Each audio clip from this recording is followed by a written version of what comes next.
Hi, my name's Phil. I like talking about politics, and in this video I'd like to do a bit of a reform watch as Reform UK MP James McMurdoch is referred to a criminal investigation for alleged COVID fraud, former Liz Truss acolyte defects to Reform UK, and how Labour MPs seem to break Lee Anderson, who was so upset he tried whining to the Speaker about it. And yes, all three of these things are very much related. But first, for daily news and politics, please click the subscribe button to stay notified. So yeah, bit of a reform watch. Former Tory party chair Jake Berry has defected to Nigel Farage, and Lee Anderson has made a fool of himself in Parliament again. So let's start with Anderson. So this concerns Nigel Farage asking a question on one of his rare trips to Parliament yesterday. Lee Anderson seemed to take umbrage at the behaviour of other MPs, Labour MPs essentially. I guess Anderson thought that his glorious leader's appearances are so rare that other MPs should treat them with due reverence and listen intently to every word, like it was the Sermon on the Mount or something. So Anderson later complained to the Speaker that he couldn't hear a single word of the question from Farage as a result of the heckling. Now, on the subject of parliamentary behaviour, I am going to say, yes, our Parliament is badly behaved, the Westminster Parliament. It's what comes of having so many privately educated boys, essentially, running the show who never grew up. And you've got to consider this sort of behaviour was begun centuries ago when that's all you had in Parliament. And so dominant is this culture that what happens is even those MPs from vaguely normal backgrounds, once they're introduced to Parliament, they end up going native and adopting the same behaviour. So it just perpetuates. It's the same reason we don't have a modern Parliament with the horseshoe arrangement and voting machines. Our Parliament is basically antediluvian in many ways. That being said, Lee Anderson was never shy about behaving in exactly the same boisterous way when he was amongst the majority during the last Parliament, and has no problem shouting people down whenever the opportunity arises. Also, when he claims he couldn't hear a single word that Farage was saying when he was sat basically, I think, one or two people away from him, how come Keir Starmer was able to answer the question then? Starmer was on the opposite side of the chamber. He's a few years older than Anderson, and he was able to hear him just fine. Now, the Speaker did have to intervene. He did have to quieten MPs down, as he actually regularly does. You know, I say behaviour in Westminster is pretty poor from all sides. In fact, going back years, as far as I can remember ever watching, when, you know, Parliament was televised and I ever watched it, it seems to me like in most parliaments, it's the job of the Speaker to just basically say whose turn it is to speak next. And that is their job in Westminster. But they actually spend most of their time telling other MPs whose turn it isn't to shut up. Still, we're not the worst Parliament. We don't have brawls or anything, so it could be worse. But after having calmed people down, the point is the question was heard. The question was answered by a man in his 60s sat on the opposite side of the room. Perhaps the Speaker should have advised Anderson to get a hearing aid. But before I show you the exchange so you can hear for yourself, someone else pointed out a bit of comic timing with Farage's question as well. And this is where it might relate to Jake Berry. This is the reason for the heckling in the first place. Just before Farage, Starmer was being asked about COVID fraud. Now, this is topical because James McMurdoch, another Reform MP, is alleged to have committed fraud with COVID loans by the Sunday Times. He's now under investigation. So, Starmer is asked about the work to go after the fraudsters. My honourable friend makes a powerful point, and I hope it was heard on the benches opposite. It's an absolute scandal that failed PPE contracts were handed out by the Conservatives at taxpayer funds of £1.4 billion.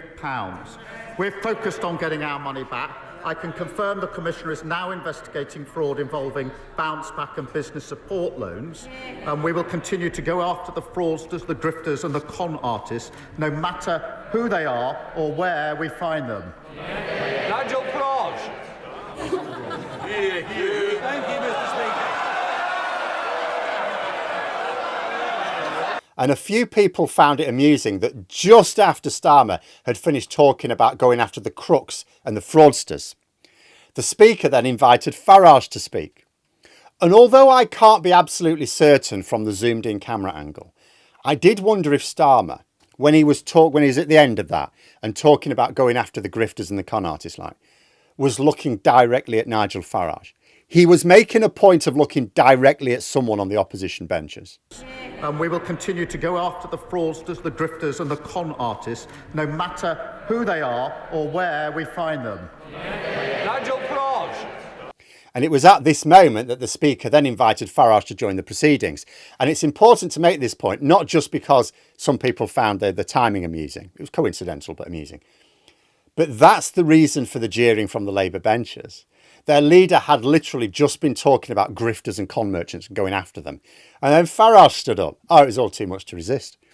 You can also see that although Lee Anderson is indicating that they should quieten down, he's doing it with a smile on his face.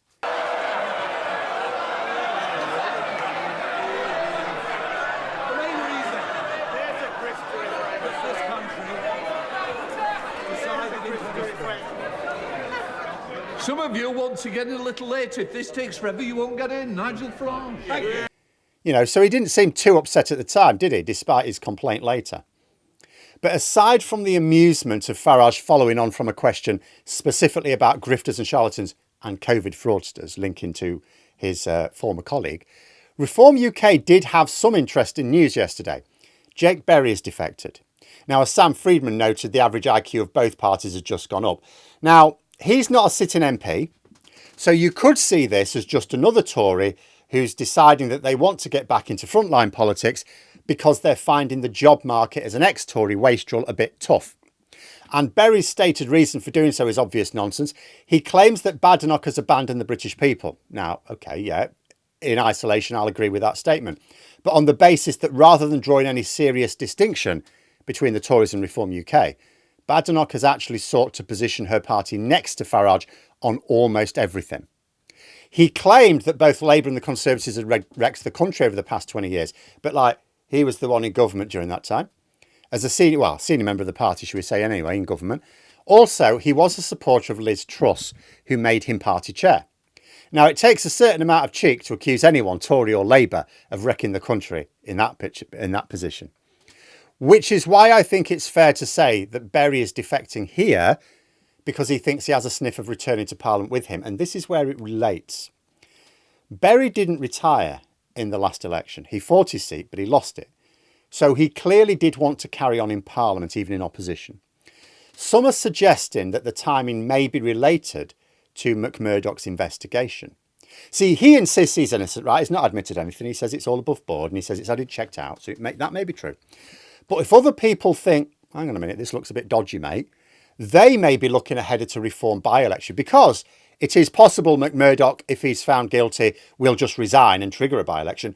Or if he doesn't, it is still possible he could be prosecuted and due to a sequence of events, which may take a year or so, may be recalled from Parliament. In other words, Reform may have to at least have a plan for the fact they may have to defend one of their own seats in a by-election.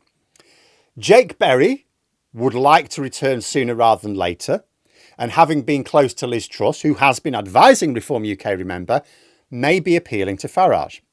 But even if you look at this defection as motivated by a desire to get back on the gravy train with all host, it still means that even prominent Tories from the previous government are starting to see Reform UK as an easier vehicle to use than the Conservatives. Because otherwise, Berry surely would have just waited for an election to come up that the Conservatives could win and stand as a Conservative. It suggests that he thinks no, Reform UK are an easier route to Parliament now. Never mind that Berry has in the past torn down Nigel Farage's character. This is a good deal for Farage. He not only gets the defection of a former Tory MP, who can talk about the way the Conservatives have abandoned some unspecified principles, but it's someone who probably won't embarrass the party with a treasure trove of racist and pro-Nazi social media posts falling out of their closet when people look a bit carefully. In fact, defections like this are probably like gold dust to Farage. These people, they know how to campaign, they know how to behave in public, despite personal beliefs, and they can help counter the worry that Reform UK would just flood Parliament with a load of incompetent novices like they have with county councils this year. That being said, surely it makes it a bit trickier to claim that Reform UK are fundamentally different from the Tories when Farage keeps hiring people who used to be Tories. If Farage picks too many of them, then the Reform UK party, which goes into the next election, may end up looking suspiciously like the Conservative government, which pissed away their 250-year reputation during the last one. But perhaps Farage thinks it will be worth it, especially if he can eventually get some sitting Tory MPs to defect. Suella Braverman would be the most likely, you would think.